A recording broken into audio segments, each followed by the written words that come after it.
অবিলম্বে পার্বত্য চট্টগ্রাম থেকে সেনা শাসন প্রত্যাহার করতে হবে। নিম্নোক্ত যৌথ সাধারণ প্রস্তাবনা গ্রহণ করছি। তার মধ্যে এক, অবিলম্বে পার্বত্য চট্টগ্রাম থেকে সেনা শাসন প্রত্যাহার করতে হবে এবং বেসামরিকায়ন করে সেখানে প্রকৃত গণতান্ত্রিক পরিবেশ সৃষ্টি করতে হবে, যাতে সকল দল ও সংগঠন স্বাধীনভাবে তাদের গণতান্ত্রিক কার্যক্রম পরিচালনা করতে পারে। 2, স্বায়ত্ত শাসনের অধিকার প্রদানপূর্বক পার্বত্য চট্টগ্রাম আঞ্চলিক পরিষদ ও 3 পার্বত্য জেলা পরিষদকে সংস্কার করতে হবে, যাতে পার্বত্য চট্টগ্রামের পাহাড়ি জনগণ তাদের নিজেদের স্বতন্ত্র জাতীয় পরিচয়, সংস্কৃতি, ঐতিহ্য ও ভূমি অধিকার সংরক্ষণ করতে সক্ষম হয়। 3, পার্বত্য চট্টগ্রামের ভূমি সমস্যা ও সেটলার পুনর্বাসনকে একত্রে বিবেচনাপূর্বক একে একটি সামগ্রিক রাজনৈতিক সমস্যা হিসেবে গণ্য করতে হবে এবং রাজনৈতিকভাবে তার সমাধানের উদ্যোগ নিতে হবে। এই উদ্যোগের অংশ হিসেবে পাহাড়িদের কাছ থেকে বেদখলকৃত জমি ফিরিয়ে দেওয়ার পাশাপাশি সেটলারদেরকে জমি ও জীবিকা সহ অন্যত্র পুনর্বাসনের ব্যবস্থা করতে হবে। 4, জাতীয় সংবিধানে পাহাড়িদের জাতিসত্তা ও ভূমি অধিকারের স্বীকৃতি দিতে হবে।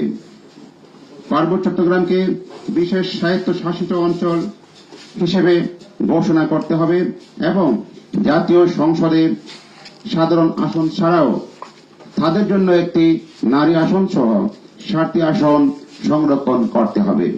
5, ফ্যাসিস্ট হাসিনা শাসনামল সহ স্বাধীনতার পর থেকে এ যাবৎ পার্বত্য চট্টগ্রামে সংঘটিত সকল গণহত্যা, হত্যা, ধর্ষণ ও কল্পনা চাকমার অপহরণ ও গুম সহ সকল মানবাধিকার লঙ্ঘনের তদন্ত ও বিচার করতে হবে এবং এ লক্ষ্যে জাতিসংঘের সহায়তায় ও অংশগ্রহণে একটি কমিশন গঠন করতে হবে। দিঘিনালা, খাগড়াছড়ি ও রাঙামাটিতে হামলার ঘটনারও অনুরূপভাবে তদন্ত ও বিচার করতে হবে। 6, তথাকথিত সীমান্ত সড়ক ও পর্যটন স্থাপনা নির্মাণ সহ প্রাকৃতিক পরিবেশ ও জীববৈচিত্র্য বিনষ্টকারী সকল সরকারি ও বেসরকারি প্রকল্প বাতিল করতে হবে। 7, সরকারি চাকরিতে ও সকল সরকারি উচ্চশিক্ষা প্রতিষ্ঠানে ভর্তির ক্ষেত্রে পাহাড়িদের জন্য 5% কোটা পুনর্বহাল করতে হবে।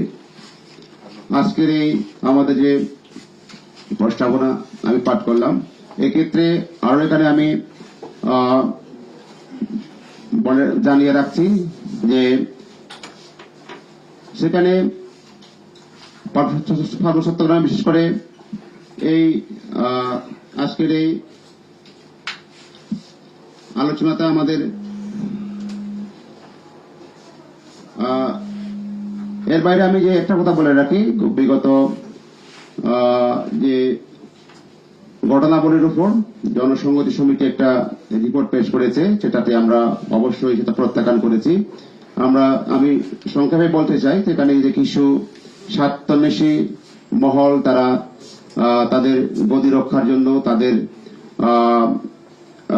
সরকারের শাসকের সাথে তাদের সুর মিলিয়ে তাদের সহযোগী হয়ে আমরা বলতে চাই তারা সেই